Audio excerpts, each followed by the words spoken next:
வணக்கம், நான் உங்கள் அசோக் ஸ்ரீநிதி பேசுகிறேன். ஃபர்ஸ்ட் வீடியோவை என் ப்ரொஃபைலில் பாருங்கள். Ashok Srinidhi, ASHOK SRINITHI. ஜல்லிக்கட்டை நம்ம ஒன்று சேர்ந்து நடத்திடுவோம். ஆனால் விவசாயிகளுக்கு இன்னும் பல பிரச்சனைகள் இருக்குது.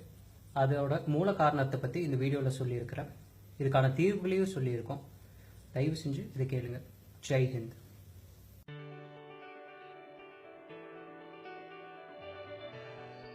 நம் முன்னோர்கள் பின்பற்றிய ஒவ்வொரு செயலுக்கு பின்னாலும் பல அறிவியல் அர்த்தங்கள் உள்ளடங்கின. எடுத்துக்காட்டுக்கு, கோவிலில் பக்தி செலுத்திவிட்டு திருநீர் பூசிக்கொள்கிறோம். அது எதற்கு? உடம்பில் நீர் கோர்த்து கொள்ளாமல் இருப்பதற்காகத்தான். பசு சாணத்தால் வாசல் தெளிப்பது எதற்கு? சாணத்தோடு மஞ்சள் சேர்த்து கிருமி நாசினியாகும். துளசி மாடம் சுற்றுவது, முகத்திற்கு மஞ்சள் பூசுவது, மலைக்கு மேல் கோவில், இந்த மாதிரி செயல்களுக்கு பின்னால் பல அறிவியல் புதையல்கள் இருக்கின்றன. யாருக்கு தெரியும், எய்ட்ஸுக்கும் புற்றுநோய்க்கும் மருந்து இருந்திருக்க கூடும். ஆச்சரியப்படுவதற்கில்லை. அதே போல் மாட்டுப்பொங்கல், சல்லிக்கட்டு என அனைத்தும் மாடுகளை காப்பாற்றுவதற்கு. திருநீர் மற்றும் மஞ்சளுக்கு பதிலாக ரசாயனத்தை கொண்டு வந்து அதன் அடிப்படை நோக்கத்தை மறந்தது போல பல போராட்டங்களுக்கு பிறகு நம் வீர விளையாட்டான சல்லிக்கட்டை கொண்டு வந்தாலும் அதன் அடிப்படை நோக்கமான விவசாயத்தையும் நாட்டு மாடுகளையும் காப்பாற்றுவதற்கே என்பதை மறந்துவிட வேண்டாம். இதுவே இந்த பதிவின் நோக்கம். நாட்டு மாடுகளையும் விவசாயத்தையும் பாதுகாக்கத்தான் நம்ம தமிழர் திருநாளான பொங்கலை கொண்டாடுறோம். விவசாயத்துக்கு அடிப்படை தேவை தண்ணீர். தண்ணீர் இல்லைன்னா விவசாயம் அழிஞ்சிடும். விவசாயத்திலிருந்து வரும் பயிரச்சம், அதாவது கிராப் ரெசிடியூவான பருத்தி கொட்டை, புண்ணாக்கு, வைக்கோல் தான் மாட்டு தீவனம். அப்ப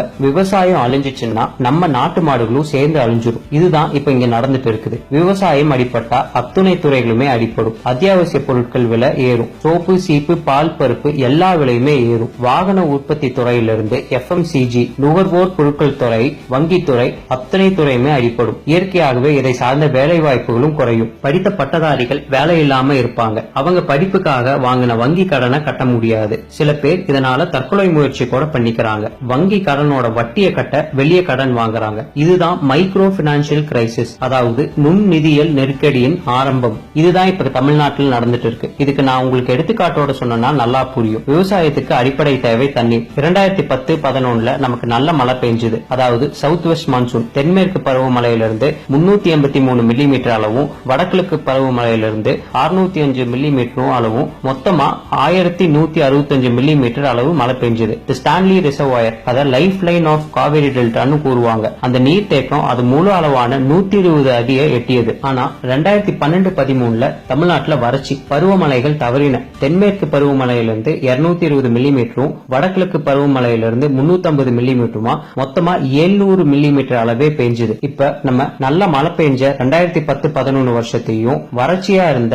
2012-13 வருஷத்தையும் ஒப்பிட்டு பார்ப்போம். அரிசி உற்பத்தியில 101 லட்சம் டன், 56 லட்சம் டன். நெல் உற்பத்தியில 3,69,000 டன், 2,13,000 டன். கரும்பு உற்பத்தியில 3,82,000 டன், 2,55,000 டன். ஆயில் சீட் உற்பத்தியில 11,14,000 டன், 8,16,000 டன். வறட்சி காலத்துல நம்ம உற்பத்தி ரொம்ப கம்மியா இருந்தது நல்லா தெரியுது. 2012-13 அரிசியோட தேவை 92 லட்சம் டன்னா இருந்துச்சு. ஆனா நம்ம உற்பத்தி செஞ்சது வெறும் 56 லட்சம் டன் தான். பருப்பு வகைகளோட தேவை 10 லட்சம் டன்னா இருந்துச்சு. நம்ம உற்பத்தி செஞ்சது வெறும் 3,20,000 டன் தான். தமிழ்நாடு வேளாண்மை பல்கலைக்கழகம் இன்னும் நம்ம 7 லட்சம் ஹெக்டேர் அளவுக்கு விவசாயம் செஞ்சாதான் 2020 அரிசி தேவையை ஈடுகட்ட முடியும்னு ஒரு தகவல் சொல்றாங்க. நேஷனல் கிரைம் ரெக்கார்ட்ஸ் பியூரோ 2015 ஒரு தகவல் சொல்றாங்க. அதுல கடந்த 3 வருடங்களா அதிக தற்கொலை நடக்கின்ற மாநிலங்கள்ல தமிழ்நாடு தொடர்ந்து முதல் 2 இடங்கள்ல இருந்துச்சுன்னு. தற்கொலைக்கு முக்கிய காரணமா குடும்ப பிரச்சனையும் வேலையின்மையும் கூறப்பட்டது. 2012-13 இந்தியாவில் மொத்தம் 1,35,000 பேர் தற்கொலை செஞ்சுக்கிட்டாங்க. அதுல தமிழ்நாடு முதல் இடத்துல இருந்துச்சு. 16,875 பேர் தமிழ்நாட்டில் தற்கொலை செஞ்சுக்கிட்டாங்க. இந்தியாவின் பெரிய நகரங்கள் பட்டியல்ல சென்னை 2,183 தற்கொலைகளுடன் முதல் இடத்துல இருந்துச்சு. இது எல்லாத்துக்கும் அடிப்படை காரணம் தண்ணீர். தண்ணீர் நமக்கு பருவமழை மூலமாகவும் அது தேக்கி வைக்கிறதுனாலையும் நிலத்தடி நீர் மூலமாகவும் கிடைக்கும். தமிழ்நாட்டில் 81 நீர் தேக்கங்கள், 41,127 தொட்டிகள், 18,21,000 கிணறுகள் இருக்குது. பெரிய 15 நீர் தேக்கங்களோட சேமிப்பு திறன், அதாவது ஸ்டோரேஜ் கெப்பாசிட்டி 198.38 TMC மட்டுமே. 2011 வந்த மாதிரி ஒரு நல்ல மழை பெஞ்சா கூட நம்மளால வெறும் 172 TMC தான் தண்ணீர் சேமிக்க முடிஞ்சது.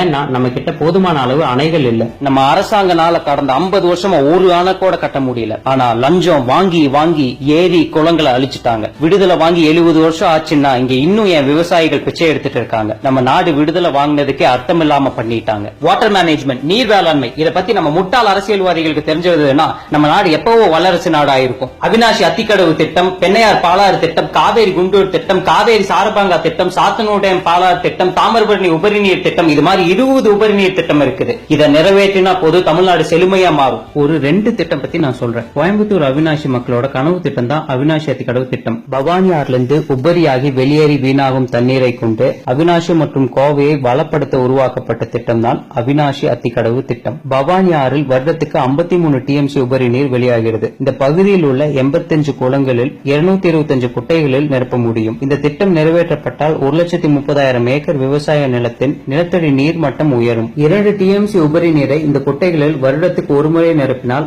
5 வருடத்துக்கு குடிநீர் பிரச்சனையே வராது. 50 லட்சம் மக்கள் பயனடைவார்கள். காமராசர் காலத்தில் போடப்பட்ட இத்திட்டம் 60 வருஷம் ஆகியும் நிறைவேற்றப்படாமல் இருக்கிறது. காவேரி கர்நாடகாவுடன் பிரச்சனை, முல்லை பெரியாறு கேரளாவுடன் பிரச்சனை, கிருஷ்ணா மற்றும் பாலாறு ஆந்திராவுடன் பிரச்சனை. ஆனால் தாமிரபரணி நம்மூர்லயே ஆரம்பித்து நம்மூரிலே முடிகிறது. இதில் வருடத்துக்கு 13 டிஎம்சி உபரி நீராக வெளியேறி வீணாகிறது. இதில் 1 டிஎம்சி தண்ணீரை அருகில் உள்ள குளங்களிலும் குட்டைகளிலும் நிரப்பினால் 4 மாவட்டங்களுக்கு குடிநீர் பிரச்சனையே வராது. இதுதான் தாமிரபரணி உபரி நீர் திட்டம். நிலத்தடி நீர், தமிழ்நாட்டோட நிலத்தடி நீரை ஆராய்ச்சி செஞ்சுட்டு சீரியஸ்லி கிரிட்டிக்கல் கண்டிஷன் சொல்லி இருக்கிறாங்க.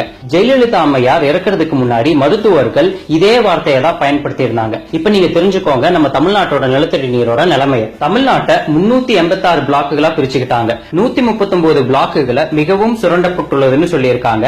33 பிளாக்குகளை மிகவும் இக்கட்டான நிலையில் உள்ளதுன்னு சொல்லியிருக்காங்க. 77 பிளாக்குகளை மோசமான தரத்தில் உள்ளதுன்னு சொல்லியிருக்காங்க. நிலத்தடி நீர் குறையறதுக்கு இன்னொரு காரணம் சீம கருவேலாஞ்செடி, அதாவது ப்ரோசோபிஸ் ஜூலிஃப்ளோரா.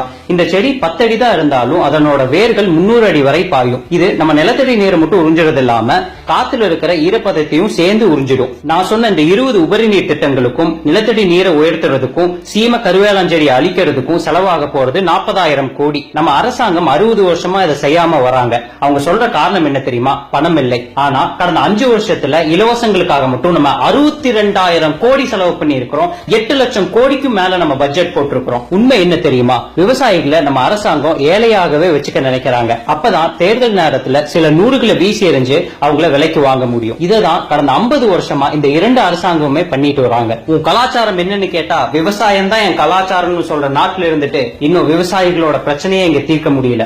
இதுக்கு முக்கியமான காரணம் நம்ம அழுக்க அரசியலோ அரசியல்வாதிகளோ.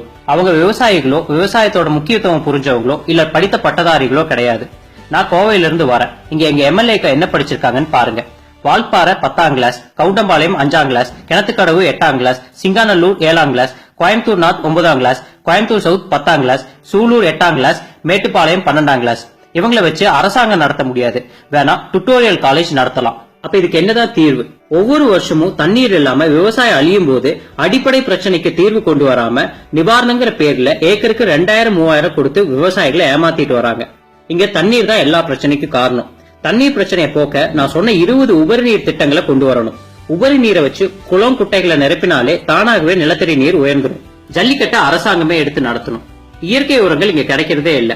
ரசாயன உரங்களை விற்கும் 11,750 கடைகள்ல 63% தனியார் இடம் உள்ளது.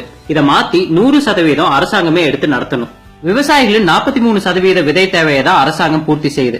விவசாயின் தேவைக்கு ஏற்ப விதை கிடைக்க வழி செய்யணும். 5 இயர் சீட் பிளான், அதாவது 5 வருட விதை திட்டம் தயாரிக்கணும். வேளாண் காலநிலைக்கு ஏற்ப காப்பீடு, அதாவது அக்ரோ கிளைமேட்டிக் கண்டிஷன் இன்சூரன்ஸ் இங்க கொண்டு வரணும். சீம கருவேலாஞ்செடியை வேரோட அழிக்கணும். அரசாங்கத்துக்கும் விவசாயிகளுக்கும் நடுவில் இருக்கிற இடைத்தரகர்களை ஒழிக்க கடுமையான சட்டம் கொண்டு வரணும். சிறு குறு விவசாயிகளுக்கு வங்கியை குறுகிய கால கடன் தரணும்.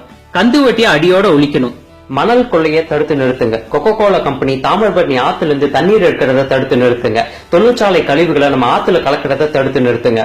இது செய்யறவங்களுக்கும் இதுக்கு துணை போற அரசு அதிகாரிகளுக்கும் அரசியல்வாதிகளுக்கும் தூக்கு தண்டனை கொடுங்க. நம்ம நாட்டு வளங்களை இனி யாருமே சுரண்டக்கூடாது.